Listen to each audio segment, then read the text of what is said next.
Hi friends, ఈరోజు మనము మజ్జిగ పులుసు తయారు చేస్తామండి. దానికి కావాల్సిన పదార్థాలు కందిపప్పు, కొద్దిగా పచ్చి బియ్యము, జీలకర్ర, మిరియాలు, అల్లము, టెంకాయ, పచ్చిమిరపకాయలు కొన్ని మిక్సీకి వేసుకోవాలండి.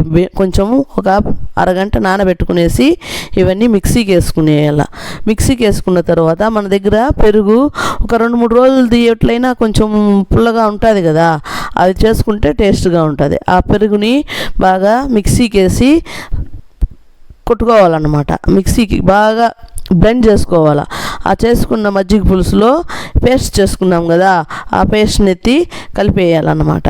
కలిపేసిన తర్వాత స్టవ్ మీద బాండిల్ పెట్టి నూనె పోసి ఆవాలు, మిరపకాయలు, ఉద్దిపప్పు వేసి బాగా వేయించాలన్నమాట. ఉప్పు కూడా కాస్త వేసుకున్నాం, పసుపు కొద్దిగా వేసుకున్నాం, ఇంగవ వేసేసి ఈ మజ్జిగ పులుసులో కలిపేసినాం కదా, మజ్జిగలో కలిపేసినాం కదా ఆ పేస్ట్ తీసి మళ్ళీ ఆ కూరలో వేసి కలపాలన్నమాట. సిమ్లోనే పెట్టాలా, ఎక్కువసేపు ఉడకనివ్వకూడదు. అలా కలుపుతూ ఉండాలన్నమాట. చెయ్యి వదలకుండా కలపాలా, లేకపోతే బుడగలు వచ్చేసి టేస్ట్ మారిపోతుంది, కూర బాగుండదు.